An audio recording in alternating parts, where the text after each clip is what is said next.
कि modern science is discovering what India has discovered thousands of years ago.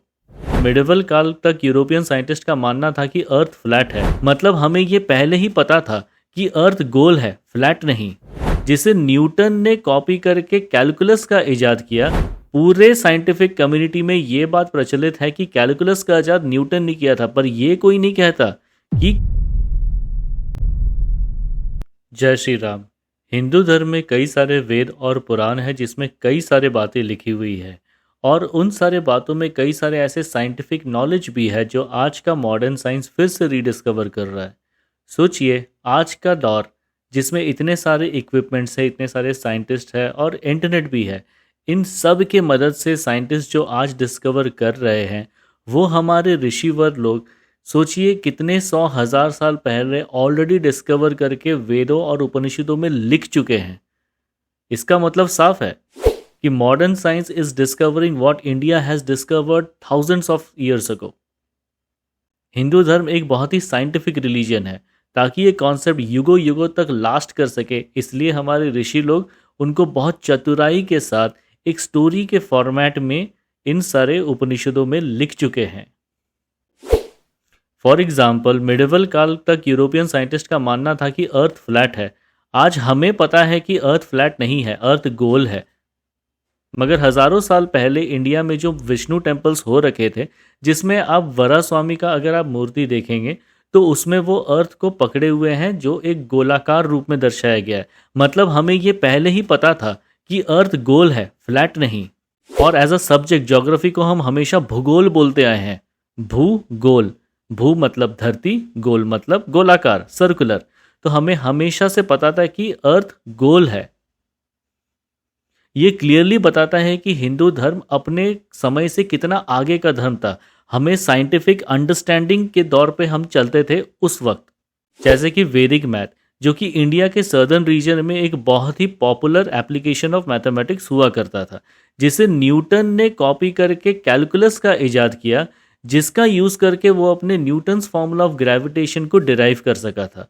तो पूरे scientific community में ये बात प्रचलित है कि कैलकुलस का इजाद न्यूटन ने किया था, पर यह कोई नहीं कहता कि कैलकुलस का जो फाउंडिंग प्रिंसिपल्स हैं वो वैदिक मैथमेटिक्स में है, जो कि इंडिया में कई 100,000 साल से ऑलरेडी एग्जिस्ट कर रहा था। पूरी दुनिया चेस खेलती है। चेस का जो अर्ली फॉर्म ऑफ जो गेम है वो सदर्न इंडिया में खेला जाता था। इनफैक्ट चाइना कराटे को लेकर के फेमस है, जिसके अर्ली फॉर्म सदर्न इंडिया से आए हैं। कहा जाता है कि कराटे का जो अर्लीस्ट फॉर्म है वो भगवान परशुराम ने केरला के वासियों को सिखाए थे। लिस्ट यहाँ पे अभी खत्म नहीं हुई, आगे और भी है। आप सभी को पता है कि जीरो का इजाद इंडिया में हुआ था, जिसका आज के मॉडर्न मैथमेटिक्स में इतना ह्यूज एप्लीकेशन है। मैथमेटिक्स और फिजिक्स में इन्फिनिटी को लेकर के बहुत विवाद रह चुका है, पर इन्फिनिटी को जो ट्रूली समझा था वो थे हमारे रामानुजम, जो इंडिया से आए थे। और अगर आप रामानुजम के ऑटोबायोग्राफी को अगर आप पढ़ेंगे तो वहां पर आप ये जानेंगे कि रामानुजम को मैथमेटिक्स उनकी देवी माँ आकर के बताती थी। मतलब सोचिए, हिंदू धर्म के देवी देवता भी कितने साइंटिफिक हैं। इनफैक्ट पुराने वैदिक काल में एटम से लेकर के ग्रेविटेशन सभी का इजाद पहले ही हो चुका था। एटम्स को हिंदी में नाम दिया गया था अणु, और इस कॉन्सेप्ट को सर जॉन डाल्टन ने लेकर के अपना डाल्टन्स एटॉमिक थ्योरी में घुसा दिए, और वो अणु शब्द बन गया एटम। इनफैक्ट पुराने वैदिक टीचिंग्स में ग्रेविटेशन का भी नाम रखा गया है। पुराने मतलब कई 100,000 साल पहले ग्रेविटेशन के लिए हमारे पास शब्द था गुरुत्वाकर्षण। आज हमें पता है कि gravitation is a force of attraction, और नाम देखिए गुरुत्वाकर्षण, इसमें नाम में ही है कि जो चीज़ों को आकर्षित करे।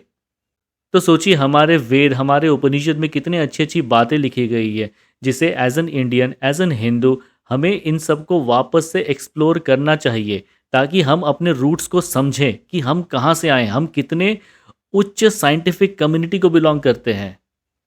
And we need to acknowledge that. इसलिए मैं ये वीडियो सीरीज शुरू कर रहा हूँ, जिसमें हमारे वेद पुराण में जो अच्छी साइंटिफिक बातें लिखी गई हैं उनको हम समझेंगे और अपने जीवन में अमल करेंगे। और मुझे लगता है कि हम सब मिल करके अगर हम अपने पुराने पास्ट को रीडिस्कवर करें, उसे अप्रिशिएट करें, तो it will make us a better person. तो सब्सक्राइब करिए इस चैनल को और मिल करके ये जर्नी साथ में करते हैं। अगर इस वीडियो को लेकर के आपका कोई सुझाव है तो कमेंट में ज़रूर लिखिए। अगर वीडियो अच्छा लगे तो लाइक करिए। अगर आपको हाइप का ऑप्शन आ रहा है तो वीडियो को हाइप ज़रूर करिए। चैनल को सब्सक्राइब करना ना भूलिए। धन्यवाद। जय श्री राम।